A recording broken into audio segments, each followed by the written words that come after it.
Drafting with Numot is brought to you by CoolStuffInc.com and GatheringMagic.com. Explore the game. Hello friends, here we are for another edition of Drafting with Numot. This time, we are going to draft Champions, Betrayers. This is the Kamigawa block draft. Last week, they had available triple champions. This one's champions, betrayers. So you can open like Jite, Goryo's Vengeance type cards. The rare we opened was Okina, Temple to the... Anyway, yes. Now, I don't know this format very well, so it's going to be a bit of a learning process with me. I will tell you from the very few drafts that I've done that Teller of Tales is just a great card to take. 3/3 flyer for 5 is just, the standard and limited. And the relevant ability of casting Spirit and Arcane spells to tap or untap a creature really is nice. I'm going to have that highlighted here. Tenza Godo's Maul is actually pretty interesting as well. Kadama's Reach, also in the pack. Orochi Sustainer seems like a great green card, but I'm going to take the flyer here. Had some great success with this card already, so don't mind picking it up. Another really solid pack. There are these Brothers Yamazaki. Man, I can't even see the names. Brothers Yamazaki. Bushido is in this format. So Bushido is whenever this creature blocks or becomes blocked, it gets... it gets +1/+1 until end of turn. So, if a creature has like Bushido 3, then they get +3/+3 whenever they become blocked or they get blocked. Or become blocked or do the blocking themselves. I think the pick here is probably either going to be the Pain Kami or the Cage of Hands. This is a bounceable pacifism. Pain Kami is just red X, sacrifice it. You don't even have to tap. Deal X damage to target creature. Another nice one. I'm going to take the Cage of Hands here, I think. But it's honestly pretty close between that and the Pain Kami. It's just there are so many other red cards in this pack. Notable mention, Pull Under. Pay attention to the Arcane cards. I'll point some out if we ever see some splice into Arcane, because a lot of people don't know what that does. For example... Oh, none of these cards are spliced onto Arcane. Okay, after taking the Cage of Hands, I think Kitsune Blademaster is probably going to be the pick. 2/2 first strike, Bushido 1, so great on offense, great on defense. If it blocks, it's a 3/3 first strike. If they block it, it's a 3/3 first strike. Kumano's Pupils. What is it? 3/3 of creature? Oh, nope. Grave Robber's certainly good too. So there are these like flip cards, right? It starts as a 2/1 for 2, and you can play a black and a colorless to exile target card from an opponent's graveyard. If no cards are in that graveyard, you get to flip it. And then it turns into a 4/2, and you can put target creature card from a graveyard onto the battlefield in your control. Seems very good, and it actually is, but I'm going to go ahead and, again, take the Blademaster here, I think. There's a whole cycle of Deceivers, where you can look at the top card of your library and then reveal it. If it's a land, those creatures get some sort of benefit. What do we have here? I had a really sweet Stone Rain deck on stream a few days ago. Wasn't great, but it was certainly funny. Oh, here's another ability that you guys might not know of. Soul Shift. So this one has Soul Shift 3. When this creature dies, you may return target spirit card with converted mana cost 3 or less from your graveyard to your hand. So, Pain Kami is a 3-mana spirit. So if this dies, you get value in that instance. Here's the White Deceiver. This gets +1/+1, and it's a 1/4 to start off. So it turns into a 2/5. Good cards in this pack. Ren Spirit, destroy target spirit. Kami of Fire Azor is great for the red deck. I do like any type of the shade creatures. I'm going to go ahead and just take the Pain Kami, though. I think that's a kind of a signal if you're getting a 4th pick Pain Kami. Bergrafter is also pretty sweet, but we'll see if the red keeps flowing. What does this do? Kanda's Hatamoto. As long as you control a legendary samurai, it gets +1/+2 and has vigilance. Alright, and it's a 1/2 Bushido 1. So it doesn't seem that great. Other cards in this pack that we could consider. I'm not sure how to rate the Diviner. It's an 0/1 where you can tap a spirit. Obviously, there are a ton of spirits in this format, but This seems like more of a sideboard card than anything else. When Dripping Tongue Zubera dies, so there's also a whole cycle of Zubera creatures, one in each color. This one puts a 1/1 colorless token onto the battlefield for each Zubera that died this turn. I might just take the Hearth Kami here as a 2/1 for 2 over the Hadamoto. But then again, this does a good job blocking, I guess. Not a very good attacker, but something to do on turn 2. If nothing else. Alrighty, what do we have here? Blood Rites is like a weird, not a Mortar Pod type effect, but like a Barrage of Expendables type of effect. Sacrifice a creature, deals 2 damage to target creature or player. Costs 5 by itself, and it's 2 mana to activate, so pretty expensive, but not bad. Callous Deceiver is not terrible. It's a 1/3 spirit for 3. Again, Deceiver ability. This one gains flying and +1/+0. I think I might just take the Kami of Ancient Law here. We already have more white cards than anything else, and this one actually pretty relevant. There are some enchantments that you want to kill in this format, including the Hondens, cards like Cage of Hands, which we already have, yada yada. So we'll take the 2-drop. What is this? Alright, so this doesn't add mana by itself. You have to pay 3 life every time. I don't think that's going to be worth it. Otherworldly Journey is a sweet one.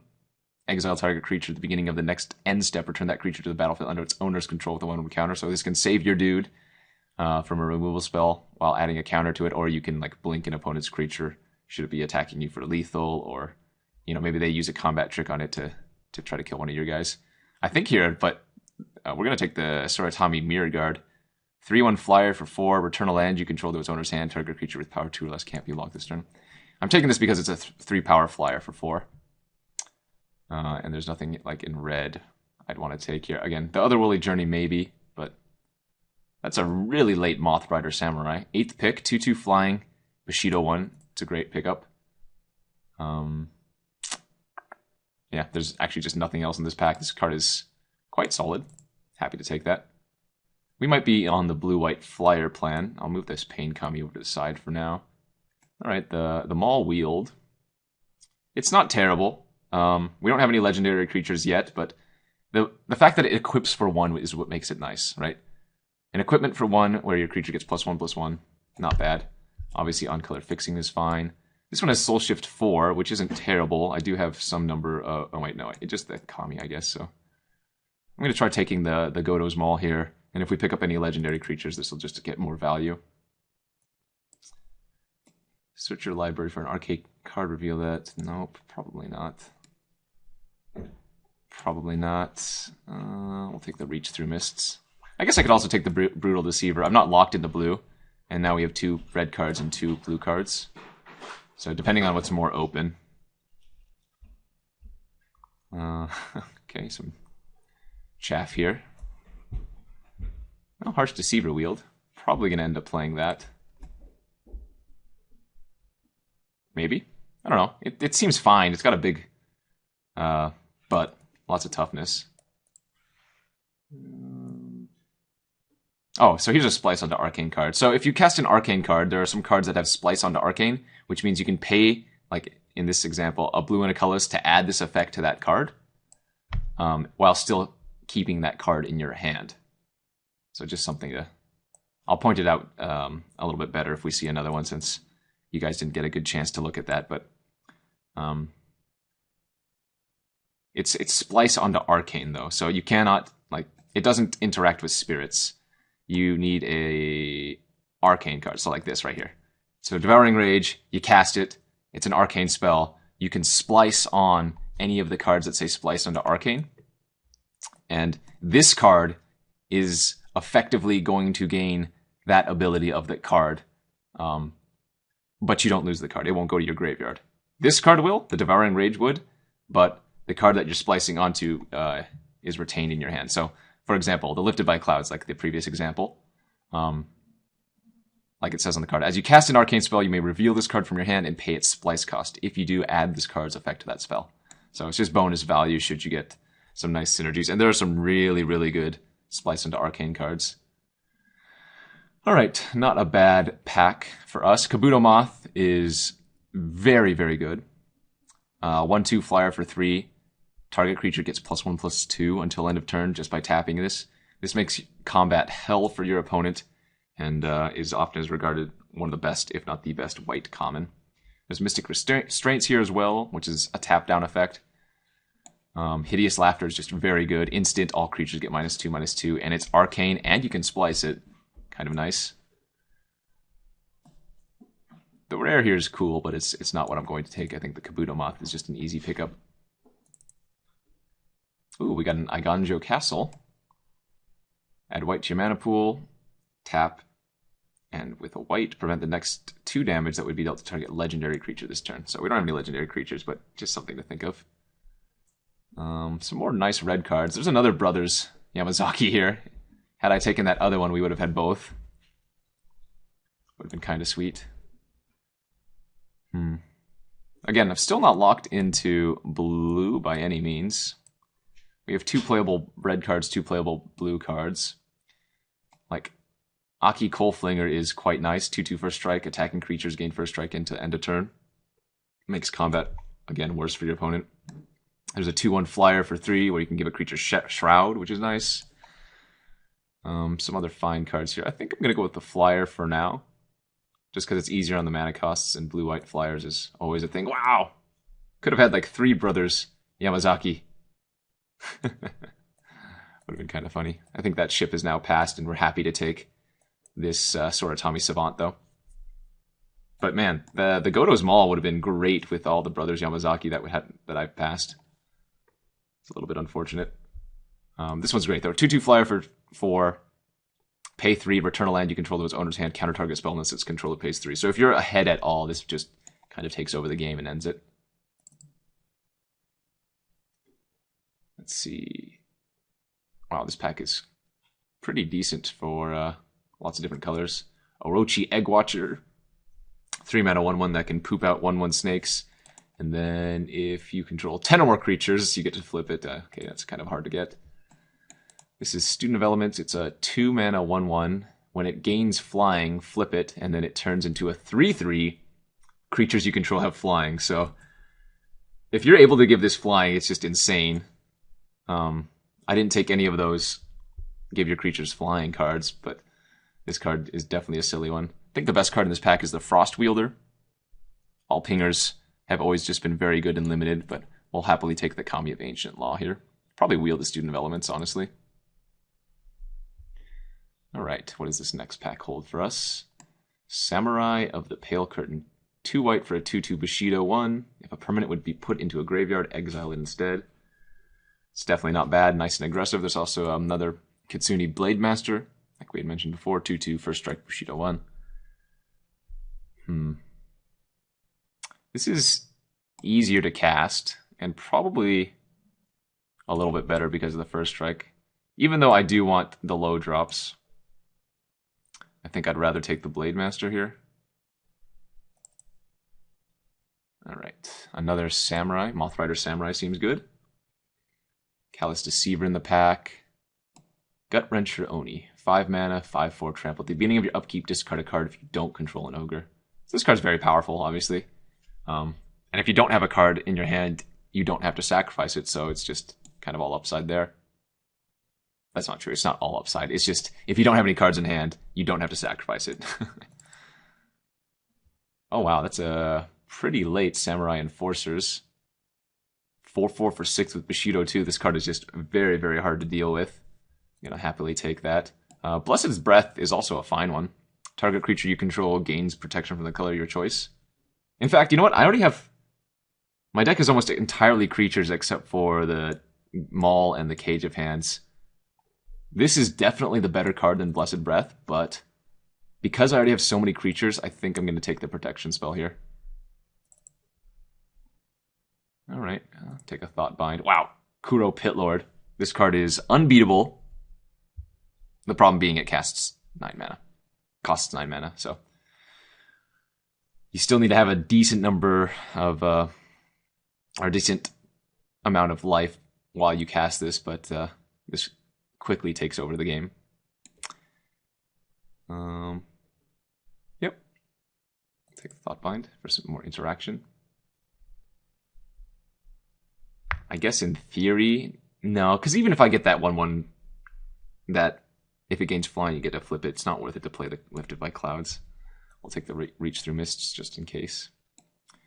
Alright, the Healer seems nice. Can prevent a damage to a creature or player. It does cost 4. So Pious Kitsune. This is not that great. Take the Healer. Alright, we're gonna actually take the hate on the 2/3 reach creature. Wow, this card is kind of sick. Devouring Greed, if you guys remember from Modern Masters.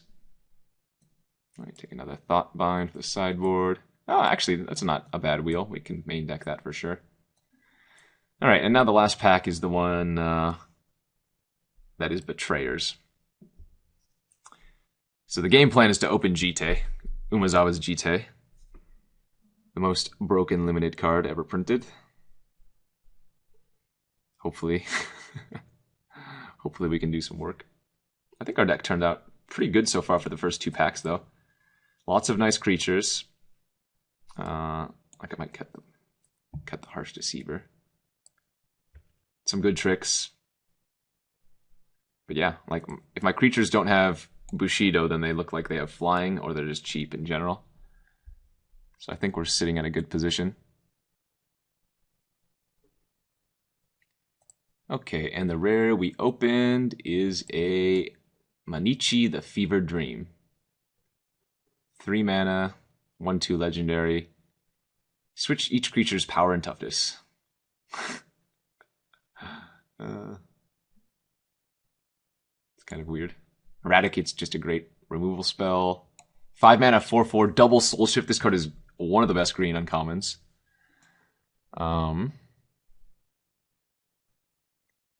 Ooh, we have a Ninja of Deep Hours, though. This is insane with all of our flyers or Bushido creatures. Because our opponent's probably not going to want to block, we can ninjutsu this in.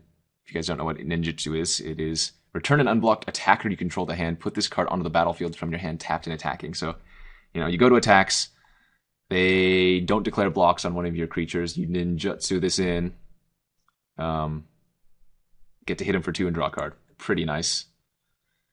Hundred-Talon Strike seems like a fine combat trick, but there's just no way that I'm passing Ninja of the Deep Hours here. I don't know what this does. Oh, this seems pretty good too. Expensive, but powerful. Patron of the Aki. 5/5, 6 mana. Goblin. You may cast this card anytime you could cast an instant by sacrificing Goblin and paying the difference in mana costs. Whenever it attacks, creatures you control get +2/+0 until end of turn. Wow, this card is just good for red. Oh, this card is sweet. Prevent the next 2 damage that would be dealt to target creature or player this turn. Anytime you have a card like this that is so inexpensive to cast, and its ability is cheap to use, they're highly powerful. Highly powerful. Kami of the Honored Dead. 3/5 flying. Whenever it is dealt damage, you gain that much life. Soul Shift 6. See, I just think this is too expensive. I think the Split-Tail Miko is probably just better. Honestly. This card seems fine as a one-time use, but otherwise not very impressive. I'll happily take the Split-Tail. This one's a little bit different. Prevent the next 1 damage that would be dealt to each creature and each player this turn. Interesting, interesting. Okay, 6 mana, 3/3 flash Bushido 1 is kind of good. Probably gonna take that here. Return target creature with current mana X or less to its owner's hand. Interesting. I don't think that's good enough. Shuko's kind of cool.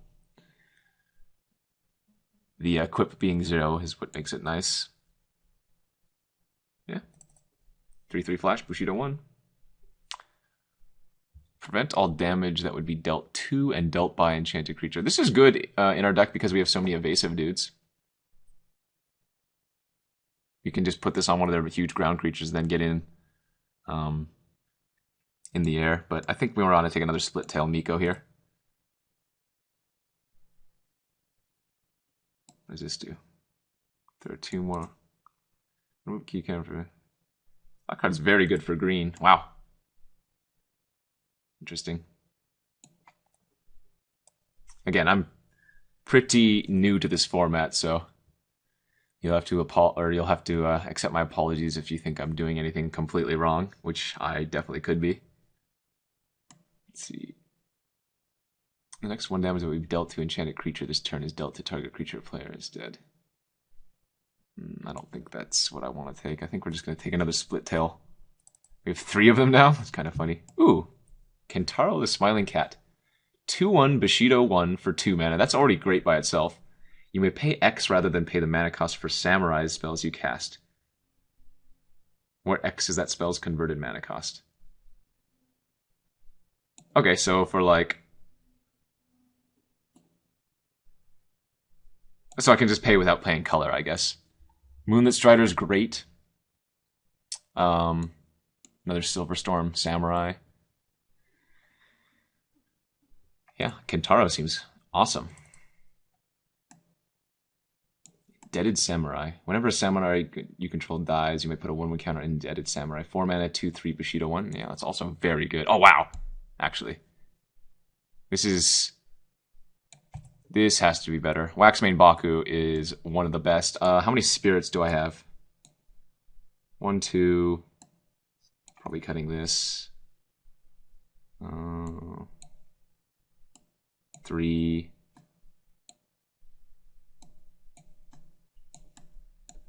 4. Oh, maybe. Man, I don't have enough spirits, actually. But if you guys have the spirit deck, you always want to take the Waxmane Bakus. This card is just so hard to beat. Since we're so heavily samurai, I'm going to take the Indebted Samurai here. What the heck is this? Yomiji who bars the way. 4/4. Whenever a legendary permanent other than Yomiji is put into a graveyard from the battlefield, return that card to its owner's hand. Takeno's Cavalry. 1/1 Bushido 1 for 4. Deals 1 damage target attacking or blocking spirit. Yeah, doesn't seem that good. Probably sideboard. Right, we'll take the Hundred-Talon sideboard card, I guess.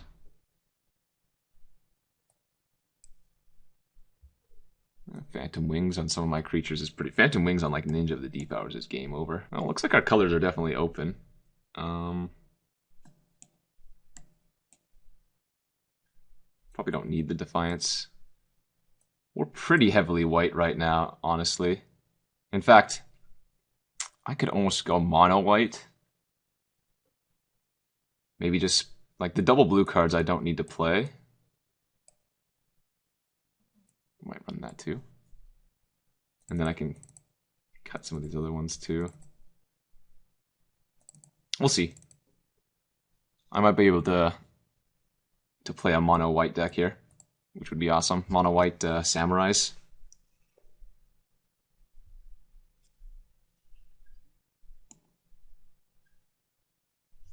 Maybe I'm overrating this card. Prevent the next 2 damage that would be dealt to target creature or player this turn for 1 white activation. That just seems good to me.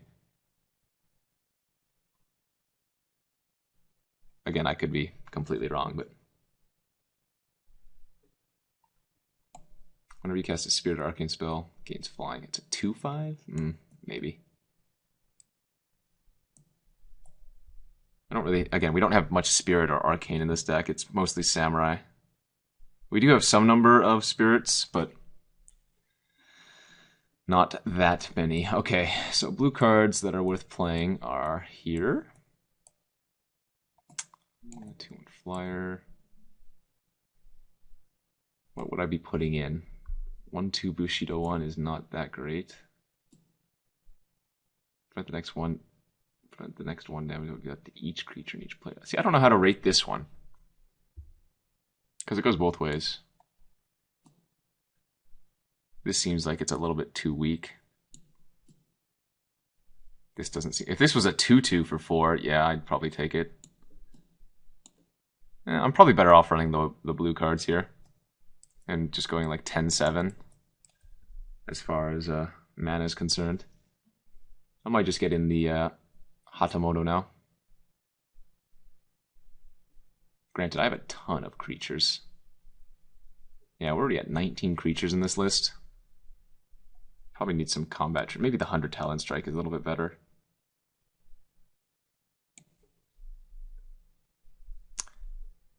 The thing is, the less blue I run, the better that the split tails get, because they are white to activate. Or, I guess, easier it is for them.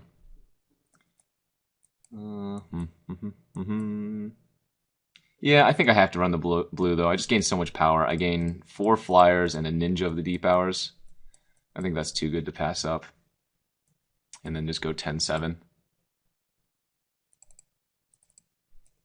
Just because the double blue requirements.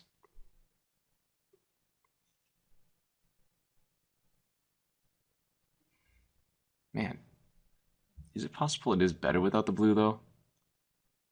Alright, I'd have to get 5 replacements, so 1, 2, 3, 4. I could try mono white. You know what? Okay, I'm gonna try mono white. I don't think this is correct, but for testing's sake, just because this is an old flashback format, I'm gonna see what happens when we do it like this. Gives my curve a little bit better too.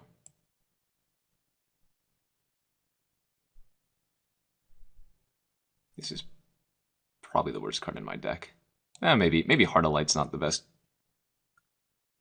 But let's see, how many evasive creatures do I have now? 1, 2. Yeah, it's certainly better with the blue. I think that's... Okay, never mind, I lied.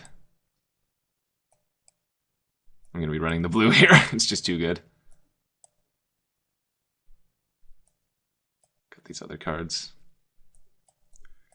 Go back to 10-7, I guess. Can probably get away with 6. 7's safe. Just for the double blue cards, I guess. I don't know. I'm giving up consistency in terms of raw power. Because the islands are definitely a downside. But I think this is okay. We'll ship it like this, and we'll see you guys back for round 1. Thank you for watching Drafting with Numot. If you haven't already subscribed to Gathering Magic, you can do so to receive news of upcoming videos and discover new content. You can also check out our playlist that contains every episode of Drafting with Numot.